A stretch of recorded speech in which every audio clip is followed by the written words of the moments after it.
Small star, no subs, third tier, please subscribe. Thanks to my patrons of Tone. If you like these type of videos, you can join up and help me out. We have Chris A, we have Everly, and we have Michael P. Thanks guys, you guys are awesome. Richard P and Co, the Valhalla sausages that keep the speakers flapping, major flappage. If you want to see the gear, just pause it, and that's that. It's also, the list of gear is going to be in the description. For these early albums, he was mostly using an ADA MP1 through a JCM 800, and also he went on to use Marshall power amps. See these amps over here? Mine is a Langner modded Marshall. He did amps for Exodus.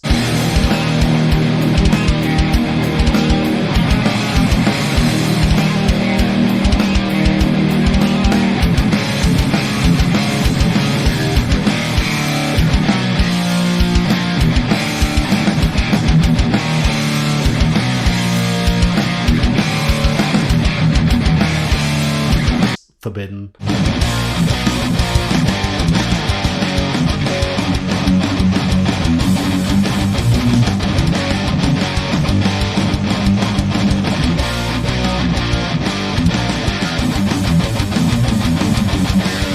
The good shit back in the day. So he was actually involved with the ADA MP1, and that was Stephen Carpenter's secret weapon for a while.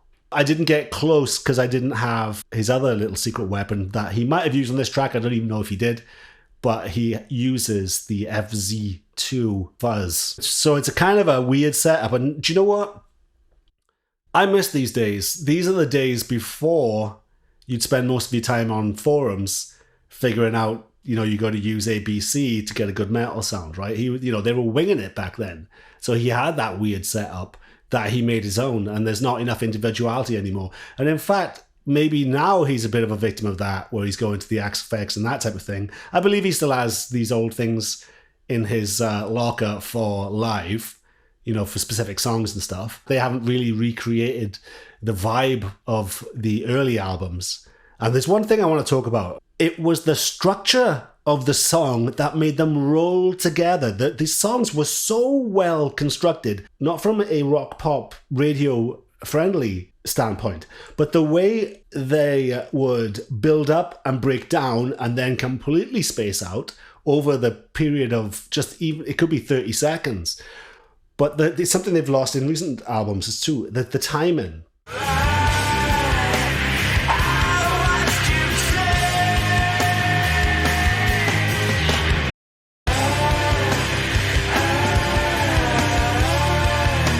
It used to breathe and it would be elastic.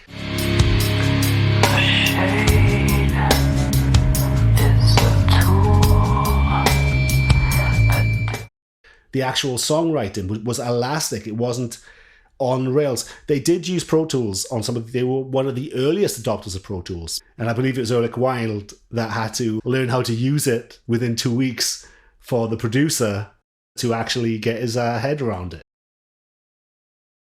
So what did I use? I went as close as I could. I went through a JCM 800 style amp, the Piranha Rocktron preamp. So I couldn't get the spiciness of the crunch, the Rocktron, which is the closest thing I have to the ADA MP1. Apparently the FZ2 fuzz is based on an old Shin E pedal, and it's not this specific one because I couldn't get close, but this is my favorite pedal of all time. FW939.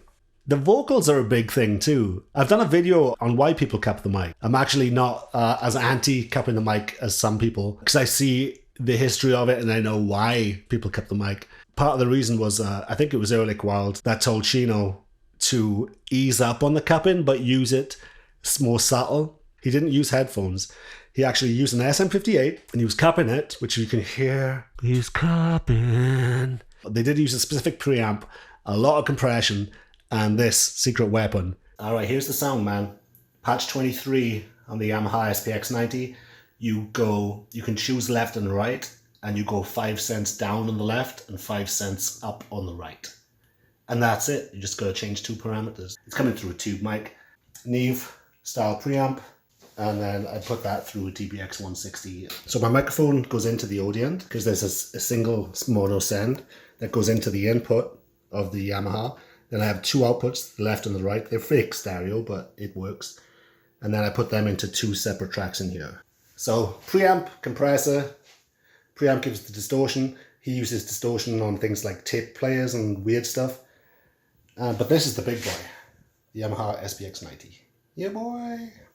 And check this out. Old school effects, man. Big star.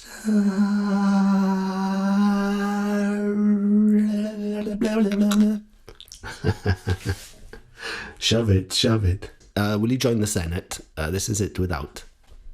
You will join the Senate. This is too much, dude. My eyes burn, and we churn.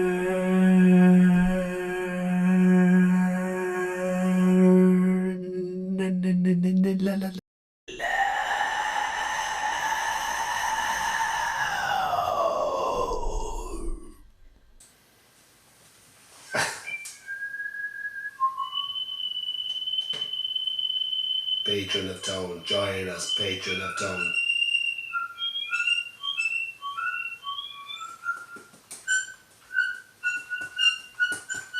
Don't know. You hear it? I would do the vocals, but the last time I did vocals, the video did really, really badly. Like, almost as if it was shadow banned. Because I did Kill Switch Engage. I worked my ass off on it. It took me forever to do it. And it got the least amount of views my channel's ever had.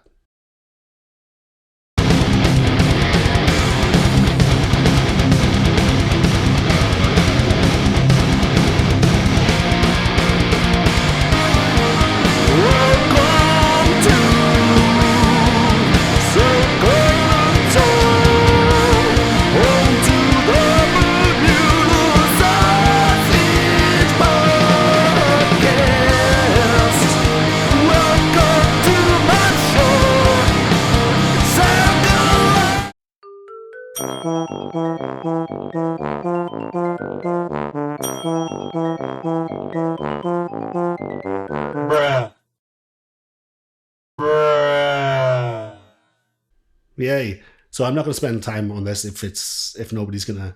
Maybe I should just keep it for patrons if I start doing the recreations and singing, that type of thing. But it was interesting because I do have an SPX90, I do have a good compressor, I do have a Neve preamp, Neve style preamp. So I cracked it up and it's pretty funny.